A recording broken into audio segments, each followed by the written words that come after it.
Tuni Cookie News Bezose na bon Saven Lim ni Vin Tuni 13 September 2025 ay kita in Tuni hi isay mabangovin Tuni jingkah langa zong in say tavin Tuni hi cookie chate dinga Black Day ni ho igam inama dinga hin ho anapal ho hi hen ahi lawa hi la inam sunga milham ho I macha su sit ni lo NSN IM hon day lo bola na bolva ho khat anasu mit ke now ni ho zong ahi in igen thei ha sat ni ho peno zong hinalai ahi in ahin la Tuni achu Indian Prime Minister PM Modi igam sungu ahin chot lut na dinga mi tampin kinep na ina nei vin hichi kinep na chu ipiham ti ai le kuki cha te kinep na separate administration chung changa thil khat ben sei do enti ti pa hi ikinep na piano a hi in ahin la Tuni chan ke a hi I leader ho vin zong a sei jing vin tok hi kipan nai lo ai SOO extend wang hi akibol tan tu a hi tok hong ki chi la panding ai ti a jong in sei pi saw ai ta in hi chi pa chu akipat na a hoi na dinga chu tu chunga hi Modi ki welcome mai hi in a hin la mi khen khat kinep na wang chu tu chunga hi Modi in thu en phon ha pi ding ku ki cha te kinep na ho hi hin sei hatan ti ti loi zong I je wa chu jingkah langa jong chu kana sei ta in hi chi ho chu a hin sei lo hil ding hi I ma cha in sei lo ding ama ho party phat chum na ding le ama ho thilbol phat na ho a hin sei do ding ei bo ve ti a jong chu kana sei sa hi in hi chi ma banga chu tampi a hin sei in aman zong holim na khat ananei na a chu a hi le tu le tu a hi thinglang hi hen pai cham hi jong le hi chi te ni ki ka chung chang ho hi ki ho na jong hong ki panwa ding hi tan ki ho na jong chi la jing hi ti a jong hi ana sei na pa bo chu neu chai ho dinga la the hi in adang cheng cheng chu la ding huti ta lo ama ho sei phat nangyen ama ho ki sei phat na jing bo ho hi ana sein ku ki cha te gam sunga project ipi pyam tampi wang chu thien sona anani ti jong chu mo ai ke ne hi a hi le Tuni a holim na in nei ne deu I topic ngo hi a hi le KUKILAND a Modi thu sei ho ti a in hi chikal wala jong chu ipi saya ei ho langa ko na don but nai pp umam ti ho jong hi in veke no hitin chule KZC le kuki MLA hon jong Memorandum anapelut ki na vi ti ho jong hi mo a hi in hi chi chung chang ho he thim na divin neo cha cha hin he il che na hin bol ki no hitin hi chiwa new sa jong hi anavelo han pungka iza janam khat hi kimang cha a hi ta cho hlai le a kimang cha a hi in I macha phat jong anei po in mi pi kinep na jong a sei do po in mi pi gen thei ha san na ho jong avet hla na jong om po in angai hla na jong om po in relief camp ho jong chu nga alo thei lawa et sei ding ham protocol dung juya cha aga jui mai ti ding ham hichi formality chu aga bol mai da na he akimu in ize a chu kana mete ho ka sei jing hi ei hon Tuni a hi ki vai hop na tha hen iti vai le ki vai hop na lui pa chu isu mang ngai a hi iche pa chu isu mang ma sat lo wa hi le hi chi to bang ikinep na ho hi hong lung lo ding hi hi chi ki vai hop na a lui ho chu isu mang teng wa Modi igam sungu wa ahung ki ting le wang Tuni ikinep na ho hi ikinep thei wa hi ti dan chu na he them de hom Tuni a ahunga separate administration in phone pi tan ti kuki cha te adinga thil pha khat in sei do tan ti ti a ikinep na ho chu hi chi ki vai hop na lui pa chu isu mangwa a hi ting le ki vai hop na tha phung dinga hung tan ti ti ikinep thei wa hi in ahin la Tuni a hi ikivai hop now zong I macha boilo Meitei government in hoi ta event tu mo hi na lai za chu hoi ta chil hana lai a hi za chu kinep na ho chu aphon lo de hi ti chu a chinga thi mo chun het saw hi ding a hi ti zong hi ka sei do no min chule aman x account ho a zong hi Tuni a ho lim na ho video ho zong a hin post in itiam khana a ho lim na chu a hling ke ya ka ngai no me na ti wa hi le angel ke media a zong chu ahung kyap lo nin hi chiwa zong chu hoi ta in a vet thei jing o a hi ti zong chu ka hin sei do no min tin Tuni a relief game ho agavil ha na ho zong hi ga velo chun ei ho langin zong na sata kili min mi tampin zong thilpi ho zong anane win thilpi keu a hi po in la zong ana savin a thep na za chom chom ho zong ana vet sa win hi ta chu painting ho zong ana pevin luhu ho na san ge zong ana ki hu pi eti ho zong chu mu hin luhu a zong he velo chun kukin nam sunga tribe chom chom pon ho I sim pau chu hi chipa zong hi ki hu sa hi ti he o zong hi a ki mu in ki pa le jeng in a hin la iga te ka theu chu ama hin e ho ku ki cha te relief camp keu avet a hi po in Meitei langa relief camp ho zong avil ha hin mei lei ho I het sa in drama theme a hi vin ama ho hi acting langa hi master a hi vin hi za chu hichi agavil ha nawa zong hi anakap mu pin again thei dan ho a chen na ho a ha sat dan ho hi tampi savin ki pa ta khat cho hi le ho langa relief game agavil nawa mi pi ho hi thasilo hi lai ta chu hasit na imacha so bol do lova ki pa ta na li mo vin ni ta cho ama ho bol thei thei na ho hi cho zong cho na vet sa ve ti ho zong hi mo hi hi chin avet sa chu a hi le ku ki cha te hi kagama hung kinong le ka hi vin ka ki pa ve ti vet sa na a hin la Meitei ho lang hi vet ting le ama hoi agama au mu hi akisi vin ku ki cha te gam sung chu a hlangai jing na lai ve ti chu hi chwa ko na ki mu thei chu hi tai thu ila je deu chu hi chi to bang a hi za chu tu a hi Meitei te hi gen thei ta da na hi pm modi hin amu ding da na hi a umin a hin la ka sei nom khat cha hi le Tuni a hi ku ki cha ten hoi ta ipan munova azung iki kho to chat na wa hi le koi ma chan I ma cha I lo thei lo de wa hi goju noi dai kai noi a jong ama lim dinga I chiwa I to na ho lampi ho bang choi va na bon hlo jing a hin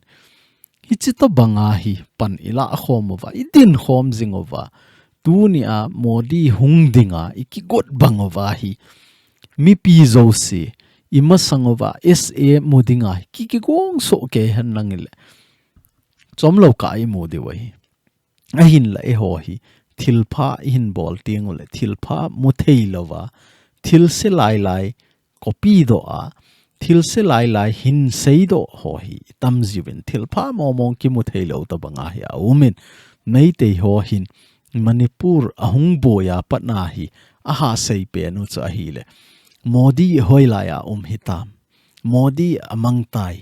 Modi hi hoilaya hitam koyen akigu hitam namu kha le nen sei pi ben Modi is missing ti ho tabang hi thu za chom chom apos a hi ben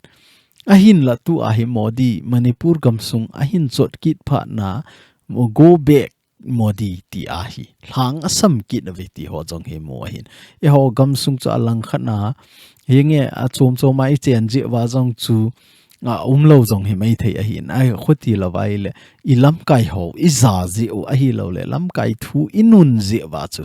I ma cha I sei lo mai mai wa hin a hin la mai tei gom sunga he mon chom chom a ki phin na umin a khian khat hi play card ho ki choya Modi su gen thei ding a hi lo le Modi memorandum pending a hi la vai le Modi ahung na lampi dunga protest to ding ti a jong hi to gon a nei ben chule tu ma sangje ma e ho langa KZC a hin SO ho a hi ben sign a bol na wa free movement ki ti pa chu ata ta hamat azo zo ham ti a test ball go a meira pai bi hon lam anazot novin Kangpokpi ahung lut go ve ti ho chan ge jong chu anaki muki na hi ama ho hi evet na hi le thil pha de hi talo thil se mong de ya na tong da na he ki mo a hi ta in tu chunga jong chu Congress party ho se hi ki tho to over PM Modi ahung na hi darna to ding a hi lo le rally chi ding kangla pak kangla mai la a hu lam zot ding ti a he ana chevin a hi le police on khat na manovin hi ta chu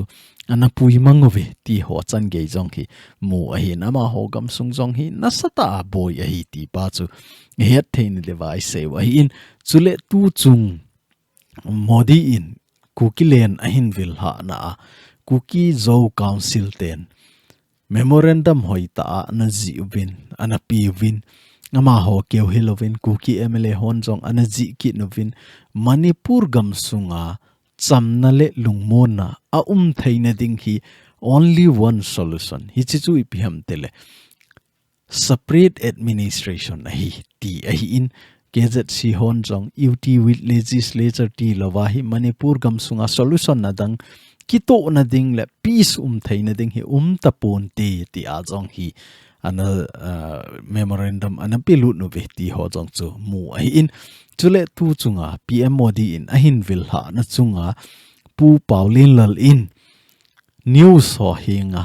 don butna ana nei na a hi lo le ama social media a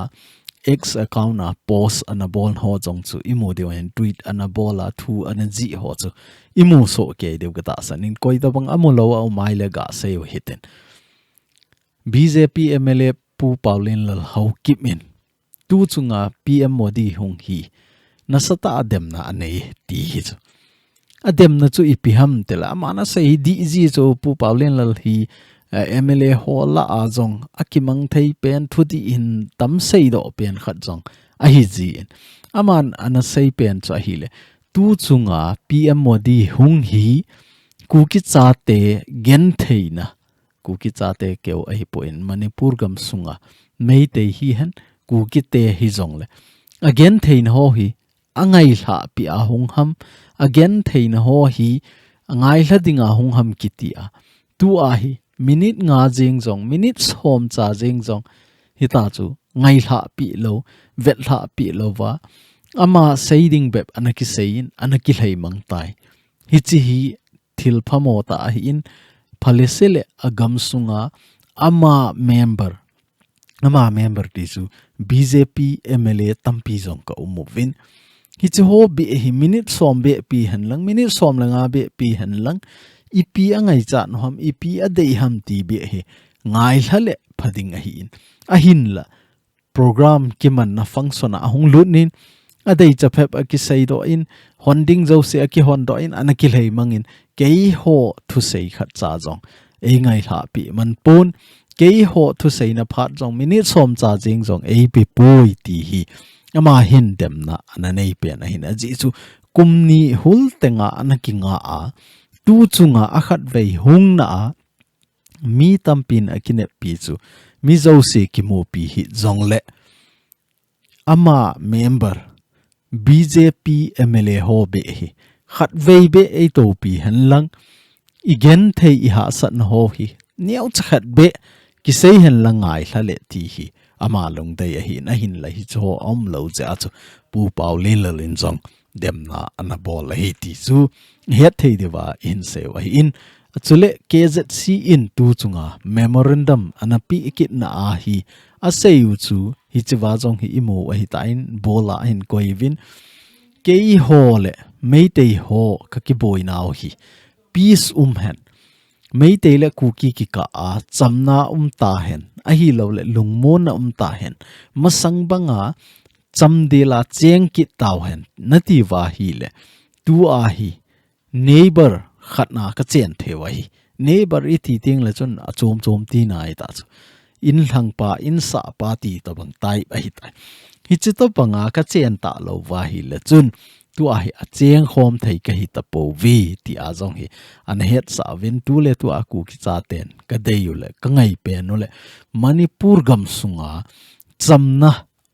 lungmo na a den thei na dinga hi union territory with legislature Indian Constitution noya article 239A hi nipi di wa hi chi ti lo wa hi I macha Manipur gam sunga chamna kit thei ta pon te ti a zong hi ama hon phun do na zong ana nei vin memorandum hoi ta na ji vin ana pv ti zong hi mu a hen chule kuki MLA join memorandum khat zong ana pikit novin hichiwa join memorandum ama hon ana pi na wa chu political settlement hi agang theilam pe na ni bol pi in ti a hi PM Modi memorandum ana pi na wa hi in chule ama hon asei be kit na wa chu a hi le hichi kuki zo community in angai chat le tu a future ding tinga akivet na hi le political solution aum la wa hi le kei ho dinga hi nung chen khom kiti chu thil hi thei hitalo hi community khat ki ka boy na hi asang ta in kanam pumpiwa ama ho hin ei demovin ei sugen thevin ei re movin ei su sevin tu a hi physical mental ta khen ka hi ta ki khen na thing sel ka nei wa hi ta in a hi the ai le tu a hi khana cheng khom bang hi thei ta lo ding a hi in it's why never under the same root again ti a hin khatna khom kit pa chu hi thei ta lo ding a hi in hi ji chun Manipur gam sunga peace hen Meitei le kuki ki ka peace hen iti a hi le hi chi adinga chu only one solution na good neighbor ka chen khom lo wa hi le kei ho hi thakhat na root khat noya azung khat noya ka chen kit de wa hi le hi thei ta lo ding hi ja chu agang theilam pe na separate administration separate union territory with legislature hi nei pi gang dinga kahin thu mu ve ti a zong hi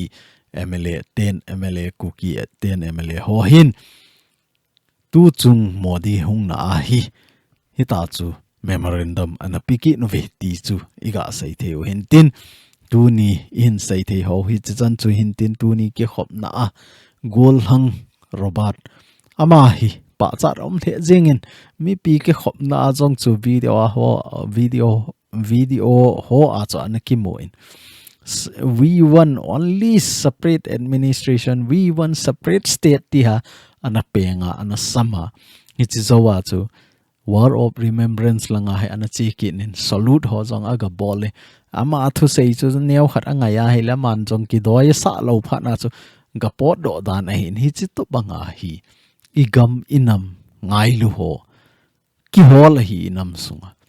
ahin la mi pi iphat mo danu aman hi chi to banga ahin sap ma chu mi pin ki ve a police hon ki kai manga ki sol do a hi chi wa chu ATM khana alung poina ama chunga alung poi hi jong le ATM khana hi chi chu wang sit pi a ipi ham khat jail lut na ham khat ki jep na ham khat ta hen lang le mi pi zo si jon imo vet ki diwa so igam inam ngai lu ho hi amo tho a do ki ji so hi chi aphat lo na ta khat he in hoi ta ipan wa I bol I them zo sew hi kilong to ta I bol deu pa zo hi apoi mo I ti chu Tuni kukineusa China a hin sei theu hin tin I het thim ta deu ka ta sanin Tuni a pana hi kuki cha ten I lam zo dan I khelwa lam di pa hi I zo no ngai hi hi chi tieng le chun expectation in ei pau ingai chat pau chu hung ding ai a hin la lampi I zot hi la hi le ingai chat pau jong imu lo de wa hi aji chu IPGM tele ilam zot na di lo ai tu a hi nang hon dil hi langa ka chi ding hi tin lang lam chom be kha zot yang le chun dil hi na thun lo ding hi dil hi na thun theina dinga chu hoi lai ham alampi train na chi ding ham van lenga na chi ding ham na ki ngai tu ngai hi hoi lai ham alampi chu na het ngai hi alampi chu na zot di an na hlun ding alampi chu na zot di lawai la na hlun lo ding gal e boy lai wa chu e ho hin lampel ki si moven lam ka a kona Kangpokpi zot na ding jong ki si movin lam ka a kona more zot na ding jong si movin AHIN la mi khen khat LAMPI a zot hiel ji wa Meitei hon an thau chu Meitei hon zep ke ta zem ho hi cho chu pi ji ham te LAMPI i zot hiel ji AHIN la LAMPI zot di ho chu nom ta a thun na ding mun thung thei chu LAMPI a chu gen thei ha sat na to zong le a thun na ding mun dam sela thung chu hi chi to banga chu e hon jong tu chu nga hi I thu mo ipiham separate administration a LAMPI I het no ngai a LAMPI chu izot di ngai chu hi chi LAMPI chu izot di lo wa ai hon separate administration ki dei ai wang LAMPI som izot yang vai le hi thei lo ring hi kanam me te ho agang thei pe na Manipur government isu mang ngai hi chi su mang zo te ngol lebo a tha ki vai hop na tha chu hung ding separate hi ta ve tu le tu ai ngai chan no chu administration ni a hi le administration chu Meitei a iman na lai diu ham a hi la wa hi le separate administration momong chu ideiwa itup momong ham ikigel hau ngai hi Tuni a decision atha bi a ila de win kanam mi te ho kain team kit ne nei